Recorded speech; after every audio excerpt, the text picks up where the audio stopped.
আসসালামু আলাইকুম। লিমাস ওয়ার্ল্ডে স্বাগতম। আজ আমি আপনাদের জলপাইয়ের টক মিষ্টি ঝাল আচার তৈরির রেসিপি দেখাবো। এখানে আমি আধা কেজি পরিমাণে জলপাই নিয়েছি।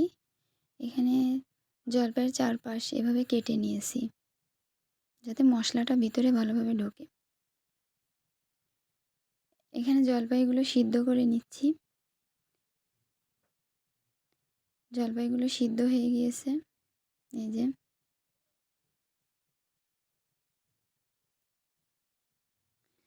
এগুলো এবার আমি পানি ঝরিয়ে নিব।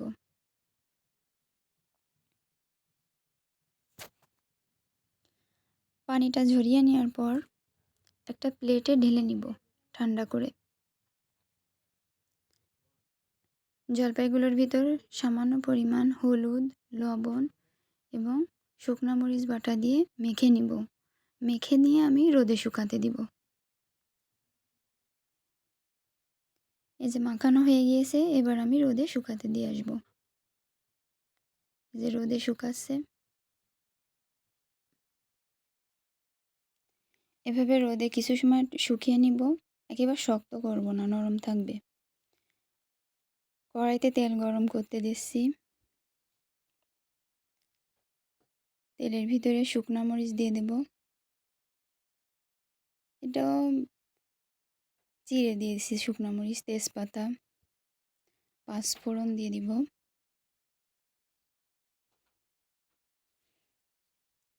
দেওয়ার পর রোদ থেকে আনা জলপাইগুলো দিয়ে দেব।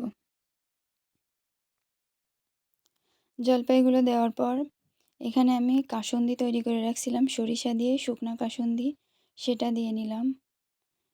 দিয়ে জলপাইটা নাড়িয়ে দিব। এরপর আমি জলপাইয়ের ভিতর গুড় অ্যাড করব। এই যে আর একটু দিয়ে দিব গুড়। গুড়টা দেওয়ার পর আবার একটু সামান্য পরিমাণ লবণ দিয়ে নিব। টক মিষ্টি ঝাল ঝাল আচারে ঝাল দিয়েছি, জলপাইটা টক, এবার গুড়ের জন্য মিষ্টি লাগবে। এভাবে জলপাইটা নেড়ে দিয়ে ঢেকে রাখবো। অনেকে প্রশ্ন করতে পারে কাসুন্দি কই পাবো। আসলে কাসুন্দি না দিয়ে সরিষা বাটা দিলেও হবে। এই যে আচারটা হয়ে আসছে। আমি আরেকটু নেড়ে দিয়ে নামিয়ে নিব আচারটা। নামানোর সময় পাঁচফোড়নের গুঁড়াগুলো আরেকটু দিয়ে দিব।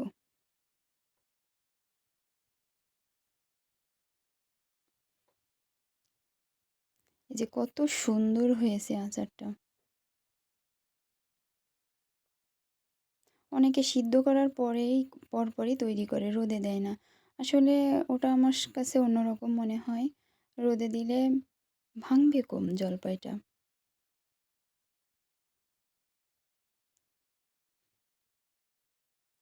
এই যে আমি পাঁচফোড়নের গুঁড়াগুলো দিয়ে দিচ্ছি।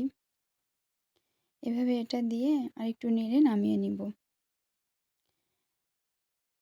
এই জলপাইয়ের আচারটা ডুবো তেলে রাখলে দীর্ঘদিন সংরক্ষণ করে খাওয়া যাবে। আমি কিন্তু কোনো সিরকাও দেইনি এটাতে।